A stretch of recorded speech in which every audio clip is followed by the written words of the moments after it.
이번 주는 성숙자반 두 번째 시간 복에 대해서 알아보겠습니다. 복을 주제로 다룬 성경 공부는 저한테는 이 책이 아마 처음인 것 같습니다. 이번 2강 말씀을 통해서 진정한 복이 무엇인지를 깨닫고 그 복을 누리시는 은혜가 있기를 바랍니다. 성경은 복에 대해서 어떻게 정의하고 있을까요?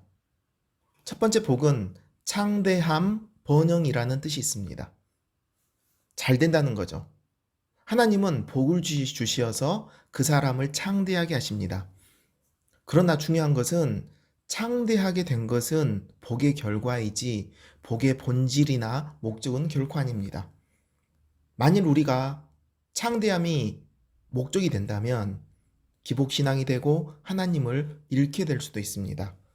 늘 우리는 창대함이 목적이 되지 않도록 주의해야 할 것입니다. 두 번째 복은 행복이라는 뜻이 있습니다.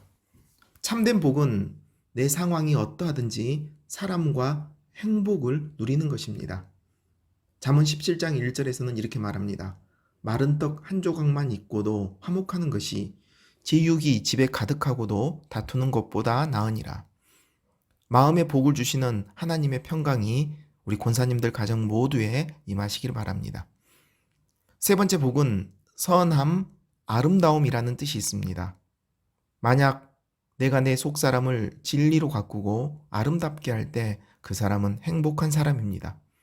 그리고 그 자신도 선하고 아름답게 변해갑니다. 우리가 생각했던 그 복의 개념 중에서 매우 신선하죠. 선하다는 것, 이게 복이다. 네 번째 복은 바른 길이라는 뜻이 있습니다. 하나님이 주시는 진짜 복은 뭘까요? 매사에 바른 길, 정도를 걷는 것입니다. 그리고 그 정도를 걷는 길에서 얻는 결과에 만족합니다. 이게 복입니다. 마지막으로 복은 매 순간 하나님 앞에 무릎을 꿇고 살아가는 것입니다. 하나님께 모든 걸 맡기는 인생이야말로 복된 인생입니다. 이처럼 성경이 정의하는 복은 무엇입니까? 창대함, 행복, 선함, 바른 길, 무릎 꿇음, 이런 뜻이 있죠. 세상이 말하는 복과는 너무나 다릅니다. 이 복에 대한 성경적인 개념들이 우리들 마음에 깊이 새겨졌으면 좋겠습니다. 두 번째로 아브라함에게 임한 복들이 있습니다. 아브라함은 어떤 복을 받았을까요? 창세기 12장 4절에 아브라함이 여호와의 말씀을 따라갔고, 아브라함이 받았던 복은 하나님의 말씀을 듣고 행하는 복이었습니다.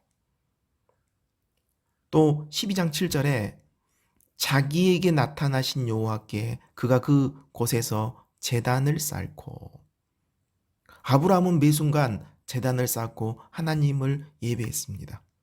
아브라함은 변함없는 하나님 앞에 예배자였습니다. 진짜 복이 무엇일까요? 그것은 예배자의 삶을 살아가는 것입니다. 아브라함이 우리에게 그것을 보여주고 있습니다.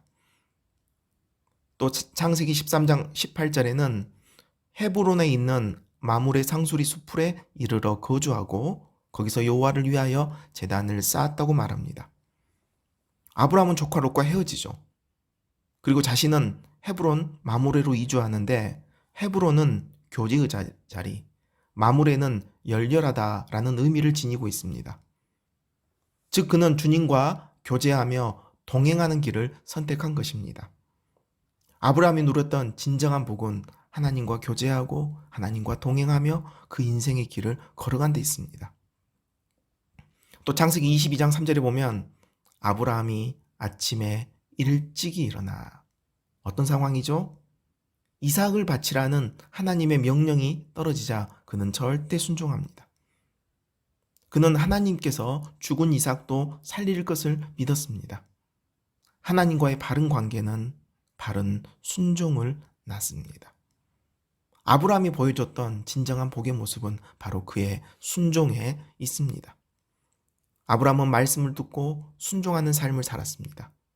그는 예배자였고 주님과의 교제를 놓치지 않았습니다. 이것이 아브라함에게 임한 하나님의 복인 것입니다. 세 번째, 예수님이 말씀하신 복, 예수님이 말씀하신 그 복은 무엇일까요? 바로 마태복음 5장에 나와 있는 산상수훈이죠.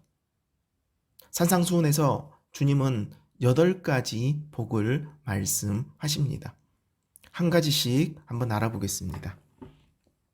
첫 번째는 심령이 가난한 자. 여기서 심령이 가난하다는 것은 자기 자신에서 절망하고 그리고 나 자신을 의지하지 않고 오직 하나님만을 전적으로 의지하는 그런 자세를 말합니다. 왜 하나님은 우리 인생들에게 절망스러운 환경이나 상황을 주시는 것일까요? 그 상황 가운데 하나님만을 바라보도록 하기 위함입니다. 심령이 가난하다는 말은 전적으로 하나님만을 의지한다는 말입니다. 하나님이 아니고서는 내가 내 인생을 살아갈 수 없습니다. 나를 도와주시옵소서. 이런 사람이 심령이 가난한 자요, 그 사람이 복된 자입니다. 두 번째, 애통하는 자. 애통은 가슴이 찢어지도록 비통하며 우는 마음입니다. 신자가 하나님만을 바라보며 애통해야 할 때 하나님은 그 심령을 하나님의 위로로 채워주십니다. 우리에게는 사람의 위로가 아닌 하나님의 위로가 필요합니다. 혹시 이 시간 하나님의 그 위로가 필요하신 분들이 계십니까?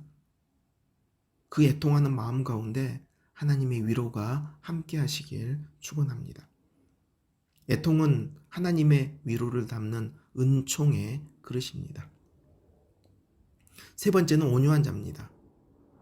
온유는 하나님 앞에서 훈련되어서 주님만을 위해서 살아가는 성품을 말합니다. 온유한 사람이 있는 곳은 불의가 없어지고 세상이 정화됩니다. 결국 온유한 자는 땅을 기업으로 받습니다. 이 말은 내가 그 온유한 자를 통해서 세상을 변화시키는 영향력이 있다는 것을 의미합니다. 질문을 드리겠습니다. 나는 하나님 앞에서 얼마나 온유한 성품을 지니고 있습니까? 이 시간 잠시 멈춤을 해두시고 하나님께 온유한 마음을 달라고 기도했으면 좋겠습니다. 아멘. 기도 잘하셨나요? 팔복 중에 네 번째, 복은 의에 줄이고 목마른 자입니다. 의에 줄이고 목마르다는 것은 하나님과의 바른 관계를 강구하는 영적인 갈망을 뜻합니다. 의에 목마른 사람들은 그래서 의의 기준이 되는 하나님의 말씀을 사랑합니다. 우리가 진정으로 목말라야 하는 것은 주님이 주시는 의입니다. 세상의 것에 목마를 때 우리는 세상의 풍조를 따라갈 수밖에 없죠. 그러나 하나님 그분을 바라보고 주님의 의에 목마를 때 하나님은 우리의 심령을 새롭게 하시고 우리에게 영원한 생수이신 예수 그리스도로 풍족케 하십니다. 다섯 번째 복은 긍휼히 여기는 자입니다. 여기서 말하는 긍휼은 하나님께 받은 절대적인 부요함으로 상대를 긍휼히 여기는 마음을 말합니다. 복 있는 사람은 다른 사람을 정말 긍휼히 여길 수 있는 그 마음이 넉넉합니다. 긍휼을 소유한 자는 그 마음에 하나님이 주시는 절대적인 부요함이 있기 때문에 자신이 처한 환경에 흔들리지 않고 타인을 진심으로 사랑할 수 있는 것이죠. 우리에게는 하나님이 주시는 긍휼의 마음이 필요합니다. 여섯 번째는 마음이 청결한 자입니다. 마음이 청결하다는 것은 하나님의 청결하심이 자신의 마음을 통해 드러나게 하는 것입니다. 마음의 청결은 결코 인간의 노력으로 되지 않습니다. 하나님께 초점을 맞출 때여만 그때에서만 비로소 우리의 마음이 청결해질 수 있습니다. 내가 깨끗하고 싶어서 그런 갈망이 있다고 해서 그렇지 않는 것이죠. 내가 주님을 바라봐야 합니다. 그 순간에 하나님은 그분의 성결함과 순결함을 내게 부어주시는 것이죠. 우리는 이걸 갈망해야 합니다. 마틴 로이드 존스 목사님은 이런 말씀을 하셨습니다. 팔복 중에 최고의 복은 마음이 청결한 자의 복이다. 우리는 얼마나 우리의 심령을 청결하게 하기 위해서 노력하십니까? 질문을 드리겠습니다. 내 마음의 청결함을 위해 내 삶에서 하나님께 초점을 맞춰야 할 부분이 있다면 무엇입니까? 잠시 멈춤을 해두시고 정말로 이 질문 가운데 하나님의 응답을 받고 기도하시는 그런 짧은 시간을 갖기를 원합니다. 7번째는 화평하게 하는 자죠. 화평하게 하는 자는 화평을 이루기 위해 자기를 비우고 버리는 삶을 살아갑니다. 자신의 이익을 구할 때는 결코 이웃과 화평할 수 없어요. 이타적이고 헌신적인 사람이 화평하죠. 또 한 번 질문드립니다. 나의 가정과 내가 섬기는 우리 장량교회의 화평을 위해서 내 안에서 비워야 할 것이 있다면 무엇인가? 잠시 화평케 하는 자가 되게 해달라고 우리 기도하길 원합니다. 마지막으로 8번째, 복은 의를 위하여 박해를 받는 것이죠. 의를 위해 박해를 받는다는 것은 하나님의 의를 실천하기 위해 지속적으로 박해와 불이익을 받는 삶을 말합니다. 신자에게는 언제나 세상이 주는 고난과 박해가 있습니다. 그럼에도 신자는 이미 천국을 얻었기 때문에 이런 어려움들을 감당할 수 있는 것이죠.